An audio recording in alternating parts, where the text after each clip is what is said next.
तो मैं भी विधान परिषद सदस्य हूँ, उसके बाद मंत्री हूँ, सरकार का हूँ। तो पहले तो हम लोग जनता के सेवक हैं और जनता किसी भी तरह से जनता को सुख सुविधा भारत के संविधान के मुताबिक उसे न्याय मिले, आवश्यकता हो उसको सुविधा देने में तो नए विधेयक लाए जाए और विकास के क्रम में भी विधेयक लाए जाए। दो बातें हैं। यह एक तरफ हमारी सरकार जिसके पास मकान नहीं है, जिसका आशियाना नहीं है, उसे एक बड़े लोगों से टैक्स लेकर हम देश में किसी भी तरीके से उन्हें मकान आवास दे रहे हैं।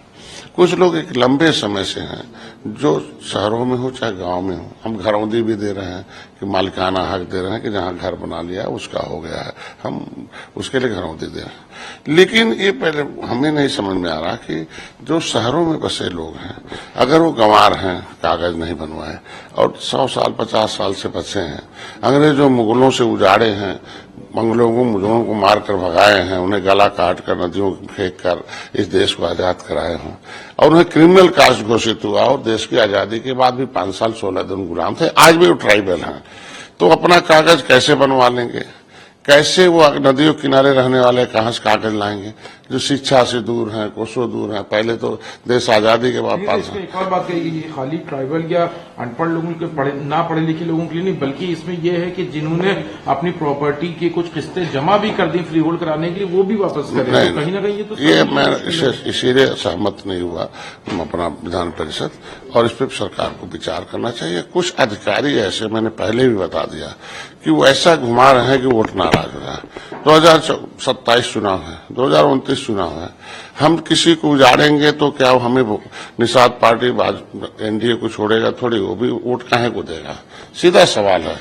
फिर जो उसको हम नोटिस देंगे, उजाड़ने की कोशिश करेंगे, उसे डिस्टर्ब करेंगे, उसके जिंदगी में खलल डालें। हमारा कहना है, इसमें एक राय है कि जो नजूल की भूमि पर कोई बड़ा आदमी बसा है तो जितना बसा हो उसको भी छोड़ दिया जाए, जो खाली पड़ी हुई जमीन है उसे ले लिया। लेकिन जो भी जो है विडो एंड नाइन है, जिसके पास केवल मकान है और थोड़ी सी दरवाजे पर जमीन है, तो वो उसको तो उसी किसी भी तरीके से किराए पर दे दिया जाए, उसे कुछ भी ले लिया जाए, उसे सहयोग लिया जाए भारत देश को चलाने के लिए, लेकिन उजाड़ने का प्रयास नहीं। अभी बहुत जमीनें हैं बुंदेलखंड में। सब क्या लगता है कि अधिकारी अब सरकार निश्चित रूप से कुछ न कुछ 1-2 अधिकारी हैं। मैंने पहले भी बता दिया था कि जो इस सरकार की मंशा जो है कि गरीबों को बसाना है, जनता के हर बिना भेदभाव के सबके साथ रहना है, उसमें खलल डालना है, जिसकी वजह से ये आ रहा। मैं तो यही कहूंगा कि जो समिति है अच्छे भारतीय जनता पार्टी पहला नियम था कि बीजेपी, पहला नाम था कि बीजेपी शहर में है, जो बीजेपी का कोर वोट है वो शहर में है। ढेर सारे शहर में पहले बीजेपी शहर से जीतती ही थी, आज भी जीतती है, तो कोर वोट भी तो नजूल भूमि पर बैठा हुआ है।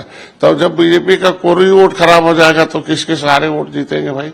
तो ये मेरे कहने का मतलब, इस पर एक बार विचार हो जाना चाहिए और इस पर फिर से ठीक से राय लेनी चाहिए और कैसे होगा, किसी भी तरीके से किसी को न उजाड़ा जाए, बल्कि जो जमीनें बची खुची हैं उसी पर जो भी काम किया जाए। अगर ये समिति पारित कर देती है उसके बाद ये बिल हमको लगता है कि नहीं करेगी, क्योंकि इसमें जो राय मांगे जाएंगे उस पे आएंगे तो ढेर सारे लोग हैं जिनके पास कागज भी नहीं है, बसे पड़े हुए हैं, या तो फिर उन्हें स्थापित करने की व्यवस्था करें कि इनको अगर जहां भी हो। लोग तो बहुत लंबे समय से रह रहे, देश को आजाद हुए, ठीक है, लंबे समय हम कह रहे हैं कि हमें जरूरत हो तब तो, अगर जरूरत नहीं है, अगर जरूरत हो तो सड़क बनाना हो, कुछ और बनाना हो, तो उनको हम स्थापित भी कर सकते हैं, मल्टी स्टोर बिल्डिंग बनाकर दे सकते हैं, लेकिन बिना कुछ ऐसी व्यवस्था के उन्हें हटाना जाएंगे कहाँ?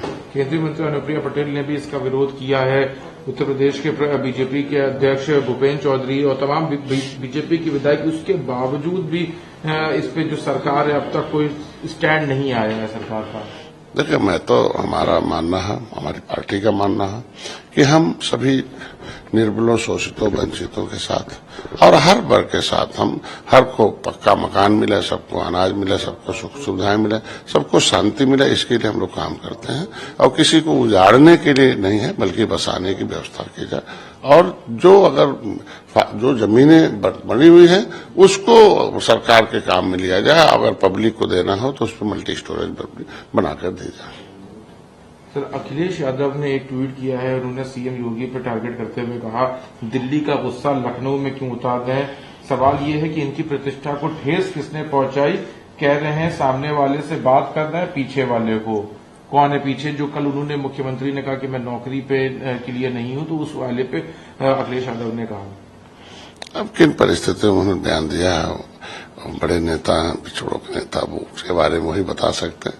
लेकिन उत्तर प्रदेश का नेतृत्व माननीय योगी आदित्यनाथ के नेतृत्व में ठीक चल रहा है और सम्मान पहले भी था, आज भी है और शायद हमेशा रहेगा। कुछ राजनेता ऐसे हैं कि जिनको लगता है कि हम जो कहें वही हो जाए, ऐसा नहीं होता। प्रदेश और देश और जनता के लिए जो होता वही हो। एक आखिरी सवाल है, SC/ST को लेकर कल सुप्रीम कोर्ट का बड़ा फैसला आया है, रिजर्वेशन और जो कोटा है उसको लेकर बड़ा फैसला आया है। देखिए, मैं इसका समर्थन करता हूं और धन्यवाद देता हूं सुप्रीम कोर्ट को।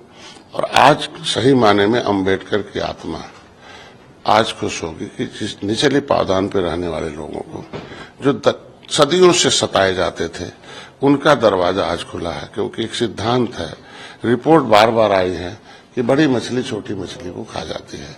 तो जब वो बड़ा हो गया तो छोटे को अवसर देना। गांव में झोपड़ी वाला रोड पर पाइपलाइन में बैठा हुआ आदमी, डिनोटिफाइड ट्राइब्स जो है, अर्ध घुमंतु है, परेशान है, वो उसके पास न घर है, न द्वार है, न झोपड़ी में, उसके लिए आरक्षण है ना। तो उसको अवसर अब हमें सुप्रीम कोर्ट के इस मिलेगा। और निश्चित रूप से हम चाहूंगा कि आज के दिन में जो बजट है, वो बजट भी पहले उनके लिए अलॉट किए जाए कि भाई SC/ST आयोग है तो जो निचले पावदान पर हों वो सारे बजट उनके विकास के लिए हो। बल्कि जो संपन्न है उसको तो कोई जरूरत ही नहीं है। संपन्न तो ईश्वर ने और संविधान ने अवसर दिया, आप संपन्न हो गए।